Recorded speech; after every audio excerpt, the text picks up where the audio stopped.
1908年、09年，孙中山革命低潮，很快另辟蹊径。1909年下出湘到达旧金山、纽约休斯顿，接触了许多侨社，发现侨社支持保皇党。孙中山提出保中华而不保大清，30岁以下华侨纷纷加入同盟会，就2-3个月前，广州新军起义既是功败垂成，让孙中山大为振奋。时局变化很快。1909年传出总理一匡就让立宪派支持老孙革命算了。1910年11月，孙中山抵达槟城，举行闭门会议，确定1911年3月29日在广州举行大规模起义，非常有信心。此次起义必可置满清于死地。1911年1月底，黄兴抵达香港，在广州设了38处分支机构，在香港建立了许多分工机构，相沟通各联络，各地革命团体会港。广州这边一旦成功，各地就响应，狂风暴雨的前奏即将打响。这样的模式大家应该非常熟悉，未来辛亥革命如狂风暴雨般的串联，遍地开花。Ladies and gentlemen, welcome the host.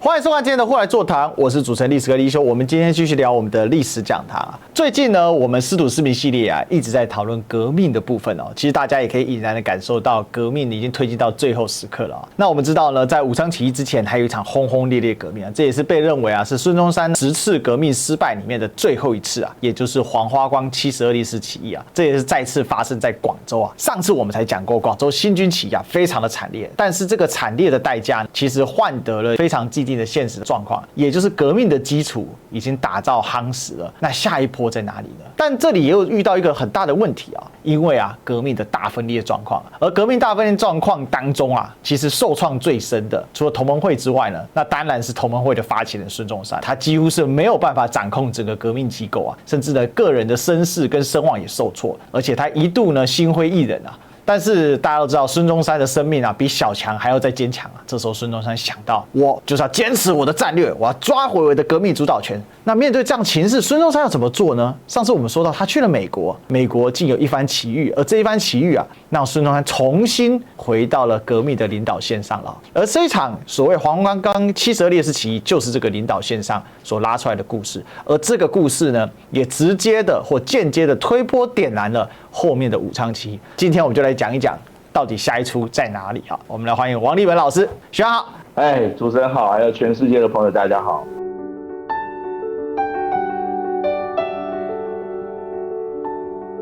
学长，今天呢又要发挥你的博士战力了啊！我们要今天继续来讲被埋没的故事啊，因为大家都只知道革命一出接着一出的发生哦，可是却没有想到说到底这里面啊穿针引线的脉络是什么？为什么孙中山最后会变成中华民国的国父啊？在这一些故事当中，其实孙中山怎么样不断的被打倒又站起来，仰卧起坐之王啊，真的很不容易啊！孙中山我觉得他的意志是钢铁意志，他每次被打倒，说是心灰意冷，但是脚跟手还有嘴巴就停不下来，到处跑啊。那这一次在同盟会大分裂的情况之下，到底在1909年的秋冬之后，到我们所谓1910年春天这一段所谓革命黑暗期啊，虽然广州新军起义正在发生，可是孙中山个人呢又去做了什么样的状况，又面临到什么样的挫折跟举措，让他重新想要站起来？孙中山先生拥有钢铁般的意志，从开始介绍他国民革命到现在，我们看到他受到非常多的挫折，甚至于他的敌人不是完全来自于满清政府，甚至还来自于革命阵营内部的各种阻挠。那这些阻挠都造成孙中山在革命上很大的一个问题。我们上次有讲过嘛，大概1908年、09年初左右，孙中山革命算是一个非常低潮的时候。为什么？第一个，在两广的起义通通失败，是不是这样？然后河内的总部又被抄掉了。最可怕的是，光复会的同志开始群起反对他，而且讲得非常难听，造成的结果有两个。第一个就是东京的同盟会总部呈现涣散状态，因为章太炎、陶成章都不管啊。那东京同盟会总部谁主持？那孙中山大部分都在南洋、在两广一带搞他的革命行动嘛，对不对？那有一个人大概在1909年之后，把东京同盟会总部的工作把它接下来，就是前华兴会的人马宋教仁啊。我们上次有讲过，不过还需要一点时间。为什么？因为一方面上次的伤害太大了，二方面宋教仁他也要培养他自己的声望，然后调整革命策略，重新纠集人马，这些都需要时间啊。但是我们也讲过嘛，在这个时间，其实革命党并没有闲着啊，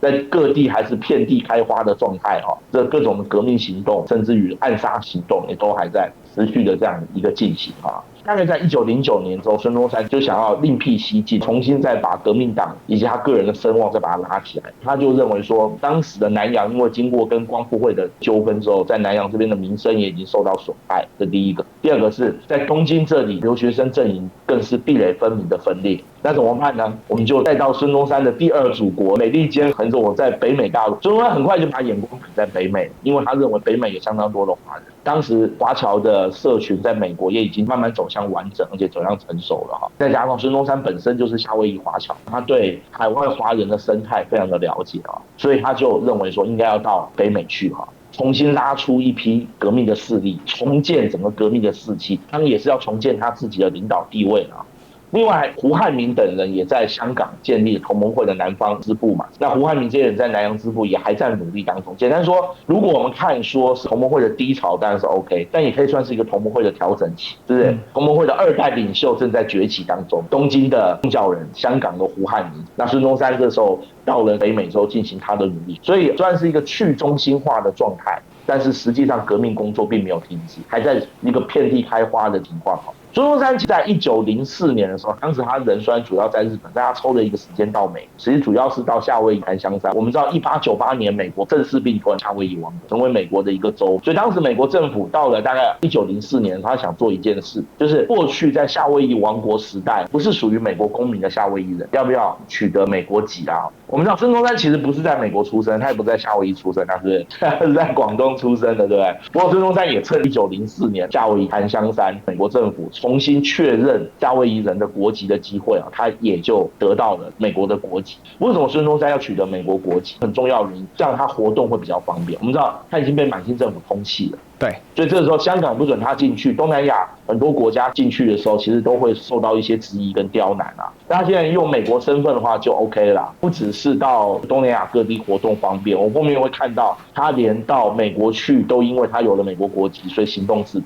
孙中山大概是在1909年在4、5月下初的时候到达了今天的北美。他到北美之后，一开始的时候上岸的地方就是当时华人主要的聚集地旧金山。他到了旧金山之后，很快他就去联络一个很重要的叫司徒美堂，就是跟北美的洪门自工会方面的人员开始联络。那这些前会党的人就比较同情革命嘛，再加上他们在华侨社团当中是有一定的势力的，所以他们就在旧金山开始展开第一波活动。这时候已经有了一些旧金山的华侨，他们因为各种原因，有的是在国内，有的是途经日本，有的是在夏威夷，因为知道同盟会的事情，透过各种管道加入同盟会。这一些已经加入同盟会的少数的华人，在1905、06年左右啊，就在旧金山成立少年学会，后来名字也有改过，叫少年中国学会。这个少年学会等于是在北美洲同盟会的一个外围组织，主要就是旧金山这里的华侨所加入的。后来他们还有个刊物嘛，叫做《少年中国晨报》，另外曾经还出过《少年中国》的杂志。这些刊物一直运作到1991年，运作的时间还相当的久嘛。他透过司徒美堂等人就了解到，哦，原来在加州的华侨人数比他想象的多啊。根据当时自工堂告诉他，他说大概在加州的华侨有6到7万人。各位，这数量相当多哦。那主要聚集最多的地方就是在旧金山。旧金山当时是被华侨称为大埠嘛，对不对？就最大的一个华埠，主要华侨下船的地方就在这里。而且这6、7万人里面，大部分是广东籍，母语都是粤语。哇，这件事让孙中山感到更为兴奋嘛，人不清土清嘛，对啊。后来就在司徒美堂等人穿针引线之下，他就在旧金山这边相继接触了许多的侨社。不过1909年的夏天，大概6、7月的时候，孙中山发现到一个困难，因为这里的侨社绝大部分都是支持保皇党。我们不要忘记了，张有为在当时的广东人的社群里面是有非常高的声望。对，可是我们要知道一件事，基本上大概到1901年之后，保皇会的活动力就大不如前了。这我们前面有讲过嘛，在东京的梁启超也搞他自己的新民重报了，就主要在推动立宪。那二方面，张有为大部分都在国外享福啦，张有为是很了不起啦，他年轻的时候主张不要纳妾，后来一个人纳了6个妾，对啊。所以对当时在旧金山的华人社群来讲，大部分都还是信仰保皇会。不过孙中山一开始的工作就说服这些华人的社群。孙中山当时提出一个口号，叫做保中华而不保大清。孙中山一方面告诉华侨说，满清政府的立宪根本就是假立宪，他是骗人的啊。然后满清政府的种种腐败的作为，在奕匡这些人生命当中，其实奕匡对革命的成功也是有帮助的，对不对？他彻底把满清王室的形象搞坏了，就是这个老先生啊。二方面是什么？他很有利一点，他告诉华侨，我们现在住在美国，我们的下一代也会住在美国，美国没有皇帝啊。而且当时美国已经是南北战争之后了这种人人平等、天赋自由的观念是深植人心的。所以当时孙中山就告诉这些华侨，美国就是一个标准的共和国，所以我们不需要迷信大清的君主立宪，未来中国是可以变成一个像美国这样优良的民主共和国。这个说法就逐渐的在华侨里面，尤其是大概30岁以下的这一代就渗透了，因为老一代的对满清还是有感情嘛。我补充一点，各位如果有兴趣的话，我们去看一下东南亚跟北美的华侨，那时候他们的发型是什么，尤其有点年纪，通通都留辫子，对，连香港人都留辫子，因为那表示他终于大清了哦。大概要到20世纪初，年轻一点，30岁以下才把辫子剪掉了。像我们画面上看到的，就是当时北美的画面。这个是很珍贵的画面，这是我从华盛顿邮报里面摘出来的啊。这个是当时在华盛顿特区华盛顿特区的华人很少啊，据估计大概常态就在1000人或到3000人之间不多啊。你就看到他们当时开设店铺的。那下面的话呢，你看都是留有辫子的。此外，他们都穿着的大清时期的这种有没有马褂？那另外你可以看到。上面的是一间裁缝店，他们都是辫子，然后戴着清朝喜欢戴的那个冠。然后下方的话呢，你就可以看到有一点华洋结合的味道啊。这个是《华盛顿邮报》里面呢对于华人形象的漫画标准样态在洋人的笔下呢，华人形象不会是很好，给大家做一点补充。所以孙中山大概很快也就争取到一批比较年轻的华侨的支持，他们纷纷就加入了少年学社，所以少年学社就在孙中山到来之后，可以说迎来了一次难得一见的高潮。孙中山也顺势就在旧金山这边将这个少年学社给了一个英文的译名，叫少年中国会。然后在1910年8月20号就创刊了《少年中国晨报》。当时由旧金山这边的一个侨领叫黄伯耀担任总经理兼营业部经理，李子清为司库，司库就是管财政的黄超武为总编辑李世南为副总编辑等等后来这个刊物有一段时间是北美地区国民党很重要的一个宣传的刊物。孙中山在旧金山这边取得了相当的成功，也得到一部分华侨的认同之后，当然还有一件事很重要，就是他所到之处就要募款嘛。当时也得到不少华侨的支持很多华侨慷慨解囊，就给了他钱。一开始的时候没有太多啦，据他说大概1000银元左右，1000银元其实也不少，足够他在美国这段时间的旅费了，应该是没有问题的但孙中山马不停，立刻就开始去他的第2站。他听说在美国华侨人数第2多的，在东岸的大城市纽约这次孙中山走的距离也相当长他是从旧金山坐船各位绕过巴拿马运河，然后在东岸的纽约下岸。根据孙中山他自己讲，他发现纽约华侨跟旧金山华侨有些不一样，因为加州的华侨基本上还是属于比较保守封闭的社群状态了。简单说，就是华侨只在唐人街里面跟华侨来往。那他发现东岸华侨比较融入美国的社会，跟当地的白人，尤其是当地的白人的中产阶级或者商人，也都有相当程度的来往。他到了纽约之后也是一样受到了蛮大的欢迎尤其在纽约的华埠，他开始见到非广东籍的移民，在纽约有不少江浙移民各位。不过孙中山这边据他讲，还是相处的相当愉快他说纽约这边的文化水平、文化氛围也比加州那里高。其实加州那时候也没开发多久各位。这是一个新地方，对不对？纽约就是老美国了那他得到许多纽约华侨的赞助，最重要一点是他在纽约，当时很多华侨说，其实美国很多州、其他地方都还有华侨你还可以再到别的地方去，就帮他从纽约联络美国其他各地的华人。所以孙中山很快马不停蹄就在1909年的秋天就进行他的第3站。第3站他就坐火车了，各位。他从纽约坐火车到休斯顿，德州的休斯顿是美南地区最大的华埠嘛，到今天还是最有影响力的。因为华人有个特性就到海外之后，他的 listening network 族裔的网络，即便他们平常是散居在各个地方，但是当时 Houston 就有这样的一个位置的存在。对，没错。然后他在 Houston 的时候，在纽约的华侨的穿针引线之下也见到了当地的华人，这让孙中山感到非常兴奋因为据说美南这里的当地华人经济状况是比纽约还有旧金山这边还要好，他们拥有农场，简单说都是中小型的地主，甚至是大地主他们看到孙中山也非常兴奋。根据孙中山讲，他们就围着孙中山一直在问国内的状况，立宪运动有没有希望那革命到底是怎么回事？孙中山当时就趁机教育他们他在休斯顿待的时间比较久待一段时间后，据孙中山讲，陆续有11个州的华侨侨领到休斯顿这边来跟孙中山见面。当时孙中山也很感动，在德州这边的华侨甚至有了慷慨的变卖家产一部分捐给孙中山。根据孙中山的回忆，他在休斯顿那边总共募到3000多亿元，哇，这是蛮大的一笔钱了哈。然后在1910年接近夏天了，再从休斯顿坐火车回到旧金山。不过他就在差不多要从休斯顿返回旧金山时，他得到了一个消息，就是在2-3个月前，广州新军起义竟然是功败垂成。这件事让孙中山觉得一方面很扼腕，二方面也很振奋。为什么呢？因为他之前他都不晓得，原来在广州新军里面已经有这么多同志，尤其他看到当地的华人的报纸，既然说广州新军内部有一半都是革命党，让孙中山着实吓了一跳。然后他发现这些领导广州新军起义的几个领导人啊，像朱执信、倪应典、赵生，尤其是倪应典，他根本见都没见过。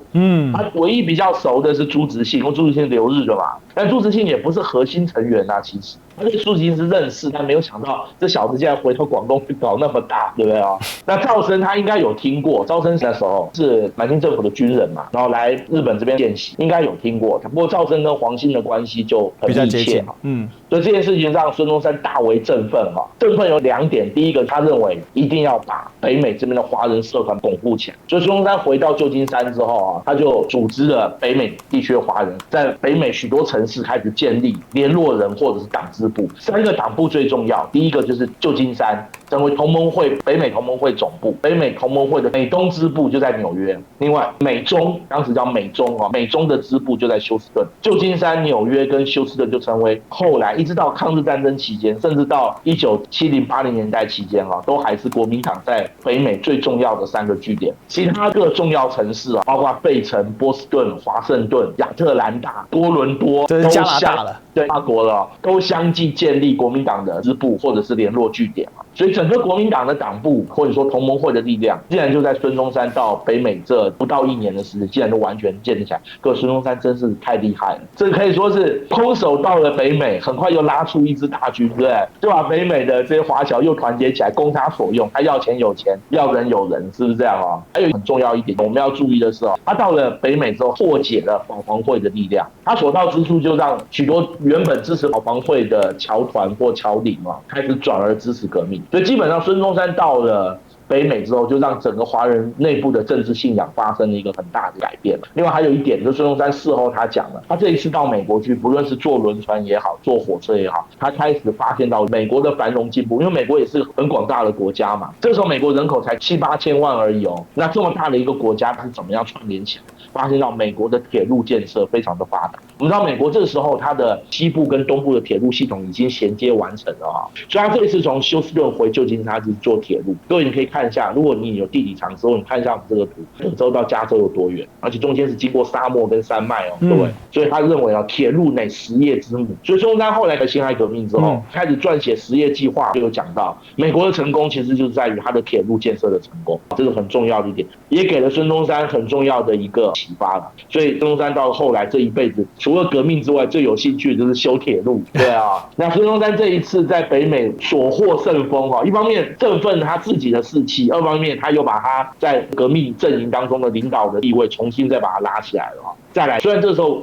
已经有许多同盟会的人，包括连在东京的宋教仁都认为中区革命比较可行嘛，但是呢，孙中山还是不忘请广州。然后对孙中山来讲，如何的重新把革命路线再导回在广州地区举行革命，就变得相当的重要了哈。我想这里面有几个点可以给大家做一点补充啊。首先，孙中山所发展组织可以这么迅速啊，其实他是用既有的组织去做发展。当时呢，北美华侨啊，因为种族歧视问题很严重，所以尽管纽约的华人相对来说是比较能够跟当地做接触，那也是因为纽约说实在它的气质就比较进步啊。但是大部分的地方，尤其像是西部，当时加州是很保守的，所以这个地方的华人他更愿意的去支持家乡的各种的事情，包括革命事业。所以你看保皇党为什么在北美吃得这么开？因为当时在北美的华人的社区 Chinese community 啊，我们都叫 Chinatown 嘛。这些唐人街呢，因为种族歧视的问题，所以他们基本上都自己管理自己。美国的警察一般也不愿意进去这里面，所以他会有一个所谓的 Chinatown City Mayor， 就是唐人街会有一个市长或镇长之类的一个角色。但这个市长跟镇长角色怎么来呢？其实他就是当地的侨领组织的总会，一般我们称之为中华会馆或者是中华公所。比较有名的是旧金山中华总会馆，纽约中华公所今天还在哦。最厉害的是，不管是旧金山还是纽约，到现在啊，他们的公所或会馆主席依然是老广，这样没有想得到吧？哈，当地这样的很强的侨团组织哦，其实提供了孙中山非常好的土壤。它就是透过这些华侨组织去建构各地的同盟会的组织。我们用现代话讲叫做一套人马、一个机构、2块牌子。所以这也是让国民党为什么后来在进入到冷战时代的国民党政府跟共产党政府在海外争夺华人的认同的时候，国民党政府可以长期的在北美这边的组织非常强悍。其实缘起就是在这个时候，从北美的同盟会分会开始，所以直到今天依然有不少的北美华侨的会馆组织啊，他们还是一个机构2块牌子的这种状况，上面挂的还是青天白日旗啊，不是挂5星旗，或并列的也有啊，但是大体是这样的状况。刚才兄讲到一个关键嘛，把保皇党给彻底吸收击败。其实我这里要解释一个事情是，你会看到我们刚才讲这些华人其实到了海外之后，他们反而更愿意保留自己的文化内核，所以他们的穿着打扮反而比当时中国的进步还慢一点，只有这样的状况哦。因为北美地区对于东方人的歧视比较严重，一直要到1960年代美国所谓的民权运动，当时这个社会氛围才有所改善。不过在这个之前，其实他们是备受压抑的，所以他们的内部团结性很强。为什么支持满清皇帝呢？其实是在中国的道统那个脉络之下，当然要对大清皇帝效忠啊。我在这里又不受待见，老美甚至不太愿意给予他们国籍嘛。那话说回来，保皇党在这边，与其说他们有很强的政治信仰或者立宪派的信仰，倒不如说他们是对中华文化还有对民族母国的一种联系。因为后来立宪派的声势在转弱嘛，那另外保皇党原本要保的是光绪皇帝，比如说我们这一张保救大清皇帝会，光绪皇帝都不在了，保谁啊？所以这个时候开始，他们与其说是立宪派，不如说是保皇党。这个有确切的哦，像我们现在这一张保皇会，之前也给大家看过，他挂的是保皇会，不是立宪派。立宪派主要是在日本活动比较多。那北美这边呢，大部分跟康有为关系比较紧密，但是康有为到这个时候也老马了啦，没什么在经营。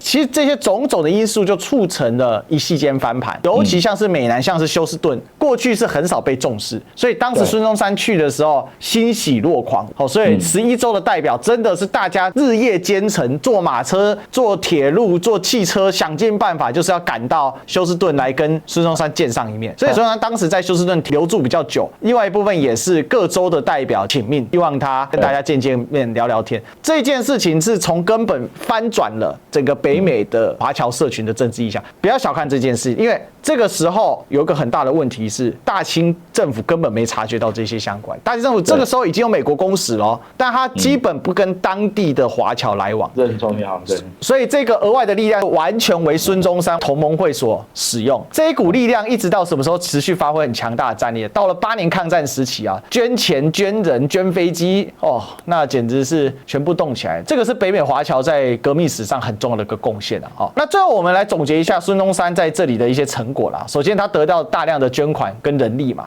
第二个呢，建立了革命组织，所以有人有组织。第三呢，瓦解了保皇派在海外的力量。第四个，孙中山在这一段时间啊，有一个很深刻的感悟啊，美国也太先进了吧。用今天的话批判他是不对的，因为大家回到当时的那个背景，尤其他去了纽约，当时纽约了不得啦。到了1910年代的时候，路面电车啊什么都很发达了哦。当时那边就是所谓的现代化，所以这个对后来孙中山撰写职业计划的构想是有很大的影响的。还有铁路发达嘛，所以我们今天所说的想富先修路，那孙中山就是呢，发展国家必先发展交通，发展交通要先发展铁路。那最后我觉得孙中山还有一点啊，中国必须要工业化。只有工业化才能富国嘛。那他到美国所看到的，当时美国的农业生产也都基本完成了工业化生产。今天的美国农业，你与其说它是第一产业，你不如说它外壳是第一产业，实质上是个第三产业，它是工业化生产的农产品嘛。所以今天美国农产品行销全世界，就是量大管饱，然后成本压得很，这个是整个的背景。那孙中山取得这些成就之后呢，当然着手就要来整理革命的脚步跟进程了啊。这个时候有遇到一些状况，就是时局变化的很快啊。像这个时候时局有什么样的变化呢？我们上次有讲到嘛，当革命党陷入低潮的时候，也是立宪派到了最关键的时候。我们前面讲立宪运动，各位如果有兴趣，回头看一下哦。我们这边稍微做一点整理。满清政府到了1908年的时候，预备立宪10年，对不对？在1909年的时候，竟然就完成了市议局选举。不过当时地方的士绅都非常的急切，各位你可以想象嘛，像张謇、汤化龙、汤寿潜这些人，他们在地方上是有头有脸有钱的，对不对？对他们来讲，他们在地方的第一线，所以革命党如何在地方闹事，如何在在地方蛊惑青年、策反新军，这些事情其实张謇他们都很清楚，所以他们非常的急切。这个时候对他们来讲，他们是比较希望能够走这种理性改革的路线我看起来他们的希望是越来越小，因为当满清政府宣布预备立宪10年，立宪派就非常的失望。等到1909年选出咨议局代表之后，就在1909年年底到1910年就爆发了历史上的3次国会请愿运动。请愿运动的结果是满清政府虽然说缩短了预备立宪的时间，载沣不是拒不见面嘛，对不对？连大门都不敢开当时满清政府就宣布把从1918年立宪缩短到1914年。可是立宪派对这个时间还是非常的不满，他们认为应该没有在任何拖延的理由，最慢在1911年就应该要立宪，因为他们代表最新的民意他们认为我们是可以这样要求的。那国会请愿运动的结果其实也宣告，代表满清王室的摄政王载沣跟立宪派算是完全决裂了再加上袁世凯就在1909年的时候被拔除了直隶总督的头衔，这个时候整个满清政府的内部是非常涣散的，我们可以这样讲。一个没有声望的载沣，一个没有经验的隆裕，再加上一群堪比诚信的像庆亲王奕匡这种人这个时候奕匡还没有被任命为内阁总理，不过已在1909年的时候就已经传出总理很可能是他，所以当时这个消息传出来之后，就让立宪派非常的失望。很多华侨本来还对立宪抱有一丝希望的就弄了半天，第一任内阁竟然是一个无能无才无德，而且堪比诚信，让人非常厌恶的奕匡，所以大家就开始对满清政府不抱什么希望了。我们上次讲广州新区起义，我们就会发现已经开始有些立宪派向革命的队伍移走，比如说陈炯明，对不对？邱逢甲，这两个还不只是立宪派而已，他们是广东地区的立宪派领袖，所以这个时候整个立宪派已经从愤怒转为痛恨，从痛恨转为动摇，对不对？我们干脆支持老孙革命算了你载沣这样子拖延，一点诚意都没有。在日本的梁启超也不断的发出声明，甚至可以说发出哀鸣就是你满清政府如果继续这样拖延下去，当时梁启超在1910年就讲，不出2年国必大乱，到时候就不是你载沣可以收拾所以在这种情况之下，对革命来说状况就越来越有利对不对？革命党就在这种情况之下逐渐走出了1908-09年的低潮所以要重新再发动一次重大的革命运动。所以孙中山在1910年的11月就重新抵达了东亚，当时到了英属马来亚的最大的华埠最重要的城市槟榔屿，简称槟城，到今天还是马来西亚华人聚集的地方他跟哪些人一起开会呢？主要是黄兴、赵生、胡汉民、汪精卫等，就是我们前面讲在香港这边南方支部这里的人嘛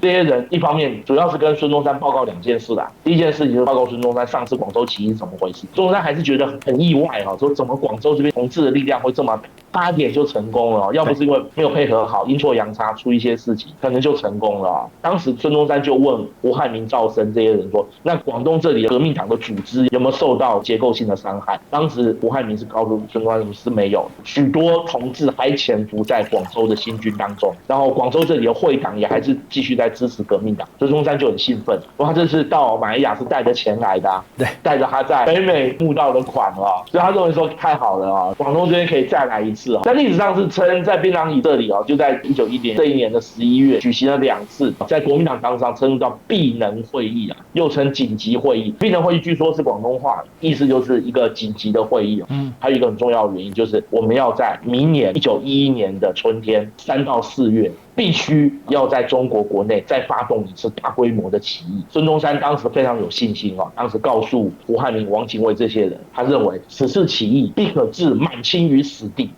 这一次我们肯定可以在广州这边轰轰烈烈的干一票出来最后几经商讨确定1911年起事的时间要在3月29日，地点就是广州，要重新在广州这边举行一次大规模起义。各位还记得孙中山在1906年讲3到4年左右的时间，他就可以把满清政府消灭了但这时候时间也差不多3、4年了，对不对？已经到1910年了所以对孙中山来讲，他的计划正在一步一步实现当中所以道途虽然曲折啦，但是孙中山总是能够斗志满满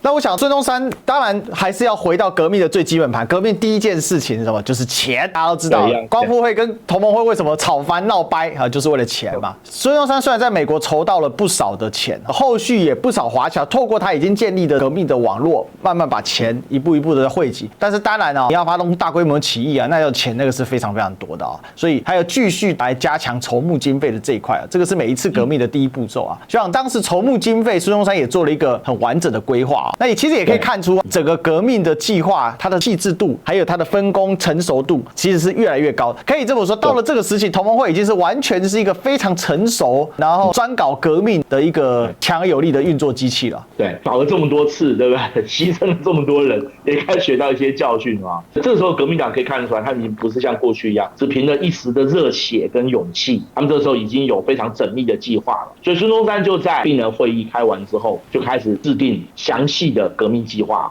有几点。首先第一个就经费的筹募，对不对？孙中山当时会写信给他在美国的2个好朋友贤马里跟布斯委托他们在美国向美国的企业界募款。这时候讲，他是贤马里的英文叫 Homer Lee 有些书上写说他叫河马里嘛。我告诉各位，他是一个很奇特的人，他身高只有150几公分，而且有天生的残疾，可是他却是用今天话讲叫军武迷或者武痴据说孙中山在美国的时候到过他家整栋楼房从3层楼到地下室全部都是武器，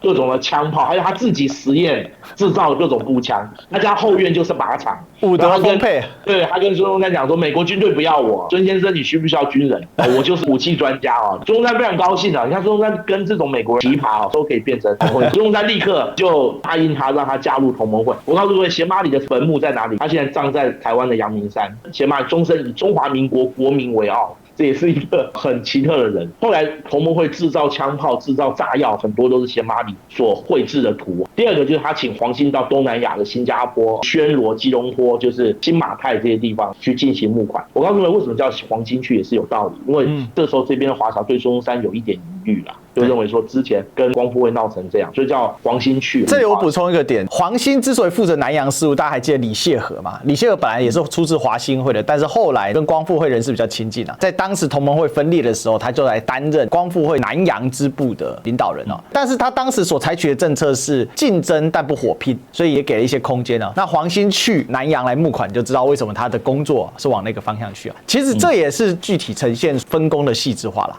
另外就是像胡汉民、邓泽如、谢良木、姚雨萍等人，也分别从事各种募款。他们根据记载，像胡汉民还到过菲律宾、西贡向华人募款。另外像陈耀元、冯自由、黄云书等人，则继续前进到北美，向各侨社募款。其实经过多方的奔走，而且很快各位，到了1911年的2月底左右，同盟会的会员们总共在北美洲募款到77000银元。然后在英属南洋，就是马来西亚，募集到了47663银元；在荷属南洋，就是印尼，募集到了32550银元，总共大概157000银元。再加上孙中山之前在北美募到了几千银元，所以这笔钱就相当大了。各位还记得吗？当年兴中会5块钱银元就可以加入，5块钱银元是可以买一间店面的。当时在香港，你就可以知道16-17万银元是一笔很大的钱然后1911年，黄兴在东南亚的募款告一段落之后，他就在1月底的时候抵达香港，之后就开始在香港这边，一方面在香港这里开始招募他的队伍，二方面他也派人进入到广东，跟当地的会党还有新军同志联络